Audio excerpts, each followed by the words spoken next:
अस्सलाम वालेकुम। My self advocate मियाँ सदी अब्बास का और आप देख रहे हैं हमारा YouTube channel daily law point. आज सीआरपीसी का जो चैप्टर हम पढ़ने जा रहे हैं ये चैप्टर नंबर 16 और चैप्टर नंबर 17 ये हम पढ़ेंगे, ठीक है। और यानी कि सेक्शन 200 से लेकर 205 तक, 200 से लेकर 205 तक के जो सेक्शंस हैं ये हम पढ़ेंगे। ये बेसिकली कंप्लेंट्स के हवाले से कि जो इस्तगासा जाता मजिस्ट्रेट की कोर्ट में फाइल करते हैं उनका क्या प्रोसीजर होता है, ठीक है, उस हवाले से है। तो फर्स्ट ऑफ ऑल हमारे पास ये सेक्शन मौजूद है, सेक्शन 200 एग्जामिनेशन ऑफ कंप्लेनेंट, कि जो कंप्लेनेंट होता है, जो मुस्तगीस होता है, उसका बयान वगैरह रिकॉर्ड करना। तो ये स्टार्ट होता है जी, magistrate taking cognizance of an offence on complaint, कि जब मजिस्ट्रेट की कोर्ट में हम इस्तगासा फाइल करते हैं वो सबसे पहले क्या करेगा, shall at once examine the complainant on oath.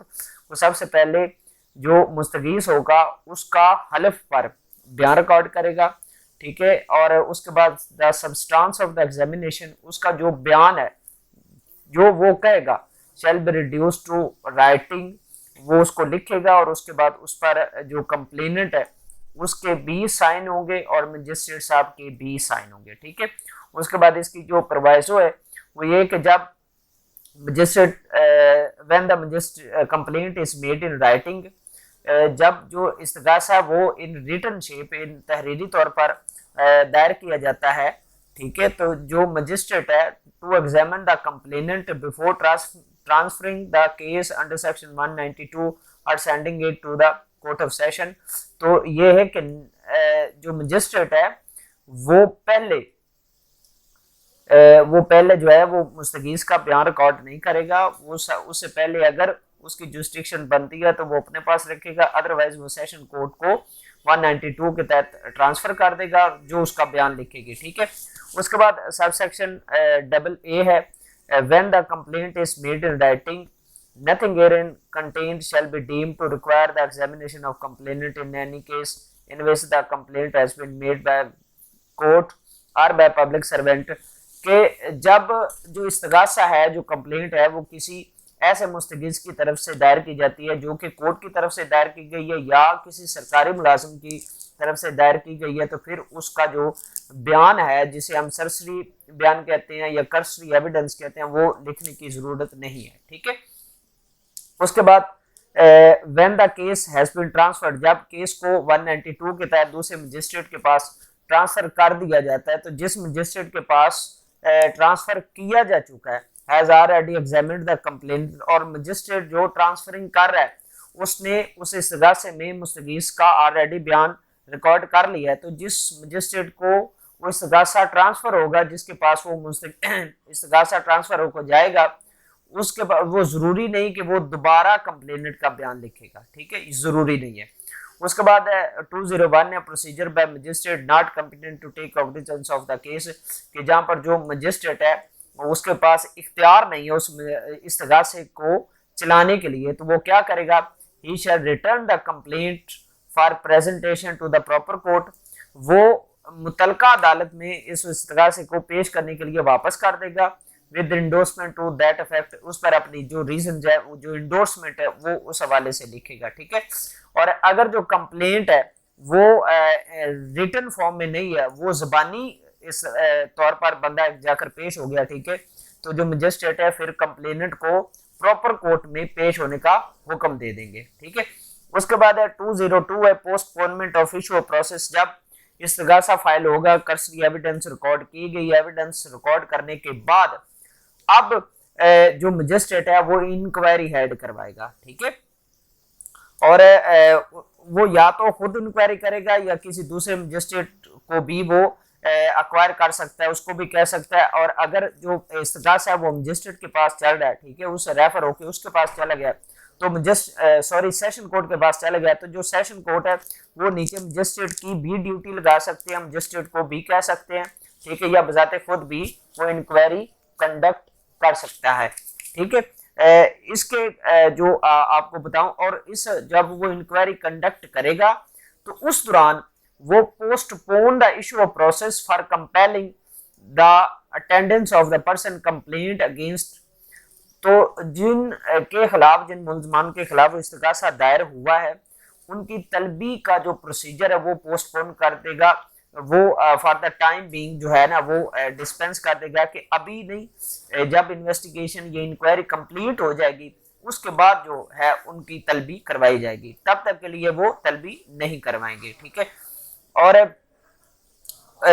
जो इंक्वायरी है, इंक्वायरी या इन्वेस्टिगेशन है, इस सेक्शन के तहत वो जस्टिस ऑफ पीस भी कर सकता है, पुलिस ऑफिसर भी कर सकता है, या किसी दूसरे प्रॉपर पर्सन जिसे ऑथराइज किया जाए वो भी कर सकता है। और उसका काम होगा for the purpose of ascertaining the truth और फॉल्सहुड ऑफ द कंप्लेंट, कि उस इस्तगासे के सच या उसके झूठ होने के बारे में वो एविडेंस रिकॉर्ड करे, वो इंक्वायरी करे। ठीक है। उसके बाद है जो को provided that where the complaint has been made by a court, जब जो इस्तगासा वो किसी कोर्ट की तरफ से दायर किया जाए, no such direction shall be made unless the complainant has been examined और note under the provision of 200। तो उससे पहले जो यानी कि अगर मुस्तगीस कोर्ट हो तो उससे पहले जो डायरेक्शन 200 की जो इन्वेस्टिगेशन है वो नहीं जारी की जाएंगी, 202 की जो डायरेक्शन है वो नहीं जारी की जाएंगी, इंक्वायरी वगैरह की या इन्वेस्टिगेशन की इंक्वायरी नहीं जारी की जाएगी, उससे पहले मुस्तगीस का बयान रिकॉर्ड किया जाएगा। ठीक है। उसके बाद है अ कोर्ट ऑफ सेशन में, जो कोर्ट ऑफ सेशन है वो बजाते खुद भी इन्वेस्टिगेट कर सकती है या किसी दूसरे मजिस्ट्रेट को भी इस हवाले से अपॉइंट कर सकती है कि वो इसकी इंक्वायरी, इसकी जो है वो क्या कहते हैं कि इंक्वायरी या इसकी तफ्तीश करे। उसके बाद इफ एन इंक्वायरी और investigation under this section is made by person not being a magistrate और जस्टिस ऑफिसर पुलिस ऑफिसर, कि अगर वो जो इन्वेस्टिगेशन या इंक्वायरी मजिस्ट्रेट, जस्टिस ऑफिस या पुलिस ऑफिसर कर रहा है तो उसके पास सारी पावर्स होंगी जो इस कोड में, इस ज़ाब्ते में जितनी भी पुलिस की पावर्स हैं वो उसको होंगी, मासवाए कि वो जो है वो उन मुलजमान को अरेस्ट नहीं कर सकता क्योंकि अभी अरेस्टिंग का ऑर्डर नहीं हुआ। तो उसके बाद any court requiring into a case under this section में if thinks fit take evidence of witnesses on oath.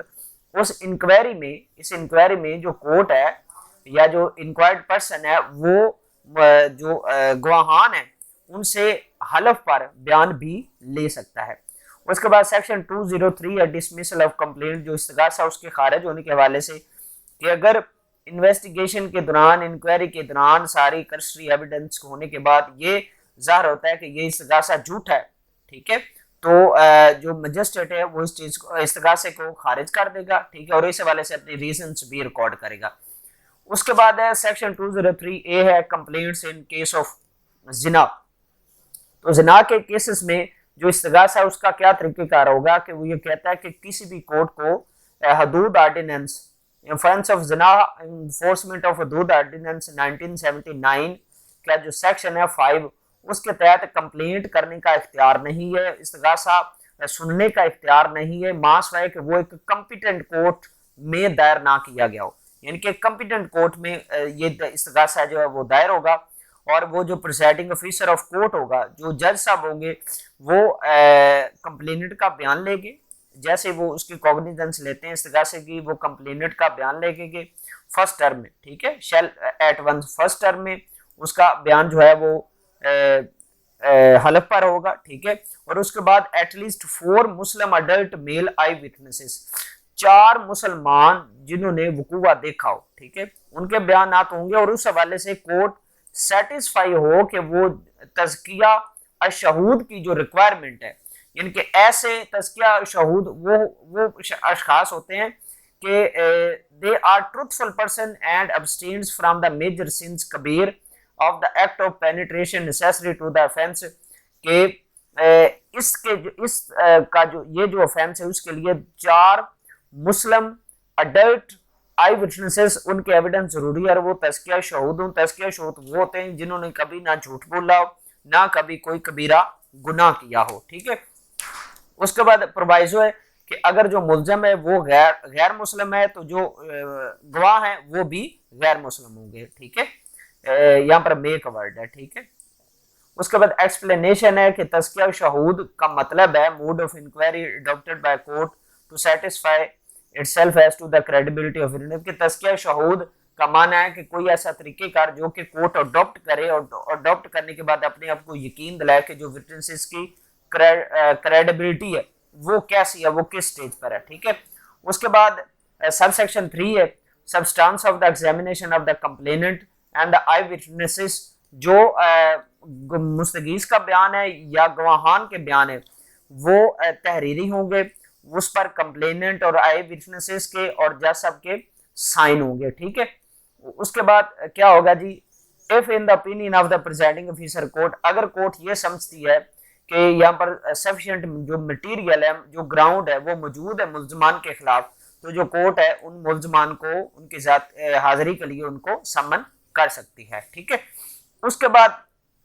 ये आ जाता है कि अगर जो कोर्ट है वो ये समझती है कि वो उस जो कंप्लेंट है, जो इस्तगासा, उसको खारिज कर सकती है, अगर if after considering the statement of the complainant and the 4 or more eyewitnesses there in his judgment no sufficient ground for proceeding in such case, कि अगर कोई sufficient ground मौजूद नहीं है तो वो उसको खारिज कर सकती है। उसके बाद 203 बी है कंप्लेंट इन केस ऑफ कज़फ, कज़फ कहते हैं जना के झूठे इल्जाम को। ठीक है, तो अगर कोई शख्स जो है वो सेक्शन 2 ऑफ सेक्शन 6 है उसका सब सेक्शन 2 ऑफेंस ऑफ कज़फ इन्फोर्समेंट ऑफ हद ऑर्डिनेंस 1979 के तहत वो कंप्लेंट फाइल करेगा। ठीक है, उसका जो सेक्शन 7 है उसके तहत कंप्लेंट फाइल करेगा और वो कंप्लेंट जो है वो कॉम्पिटेंट कोर्ट में फाइल की जाएगी। ठीक है, उसके अलावा कोई दूसरी जो कोर्ट है वो उसकी कॉग्निजेंस नहीं ले सकती। और इसमें जो जज होंगे वो क्या करेंगे कि वो कंप्लेनेंट का बयान लिखेंगे। ठीक है, फर्स्ट टर्म में।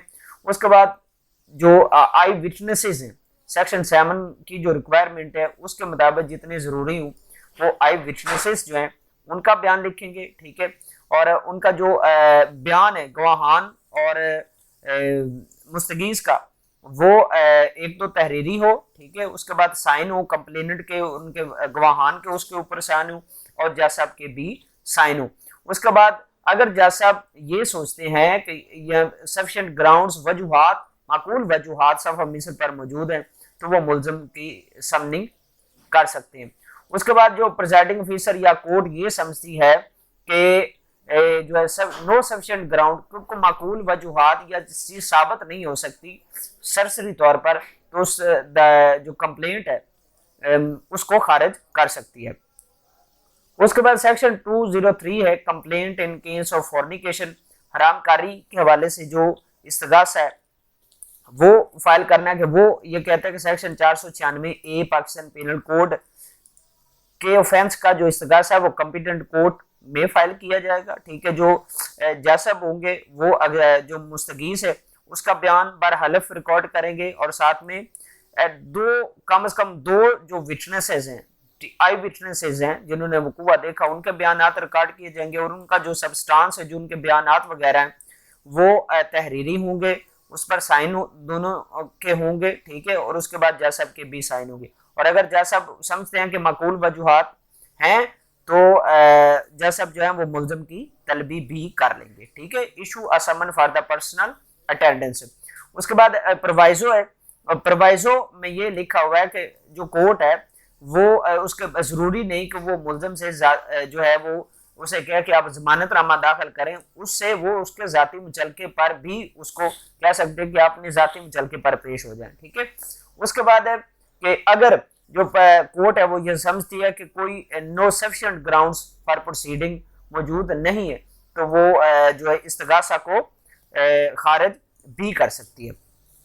इसके बाद ये है कि no complaint under this section shall be ascertained against any person who is accused of जना, कि किसी ऐसे मुल्ज़िम के खिलाफ जो है कंप्लेंट इस सेक्शन के तहत नहीं फाइल की जा सकती जिसके खिलाफ ऑलरेडी ऑफेंस ऑफ जना की कंप्लेंट फाइल हुई हो, या उसके खिलाफ वो खारिज हो गई हो, या उसमें वो बरी हो गया हो। ठीक है, या उसमें वो को रेप विक्टिम हो इन केस ऑफ रेप। ठीक है, जो व्हाट्सएवर जो भी सर्कमस्टांसेस हो। ठीक है, उसके बाद चैप्टर नंबर हमारा 17 स्टार्ट हो जाता है of the commencement of proceeding before courts, यहाँ से जब इस्तगासा हो गया उसके बाद उनके एविडेंस वगैरह सारी रिकॉर्ड होगी, इंक्वायरी भी होगी, इंक्वायरी के बाद जो है वो मुलजमान की जो समनिंग है वो हो जानी है। ठीक है, अगर उसमें जो इसका जो लास्ट पर जो सीआरपीसी के लास्ट पर जो शेड्यूल दिया गया, सेकंड शेड्यूल जो दूसरा शेड्यूल दिया गया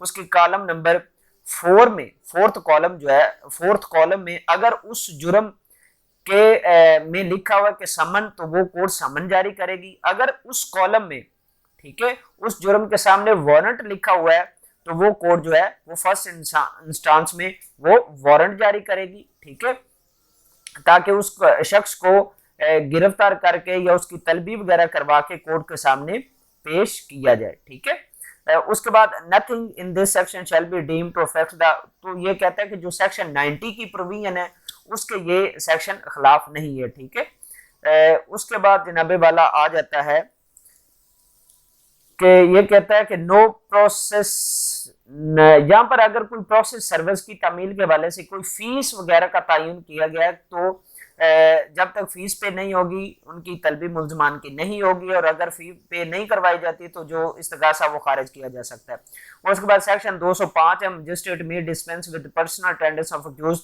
कि जो मजिस्ट्रेट है वो किसी भी मुलजम की जाती हाजिरी माफ कर सकता है। ठीक है, उसकी जगह पर इसके सेक्शन के तहत एप्लीकेशन फाइल की जाएगी, उसकी जो जाती हाजिरी है वो माफ कर दी जा सकती है और उसको बतौर वकील पेश होने का हुक्म दिया जा सकता है।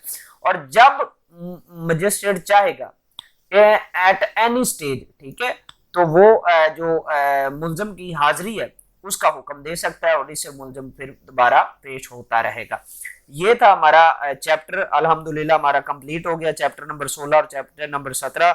सेक्शन 205 तक हमारे जो सेक्शन ये जो लेक्चर्स हैं वो कंप्लीट हो गए हैं। आगे 206 से 220 तक ये वैसे रिपील है, और अब हम जो इससे नेक्स्ट वीडियो बनने जा रही है वो होगी चार्ज पर, फर्ज जुर्म पर 221 हम इसे स्टार्ट करेंगे। तब तक के लिए अल्लाह हाफिज।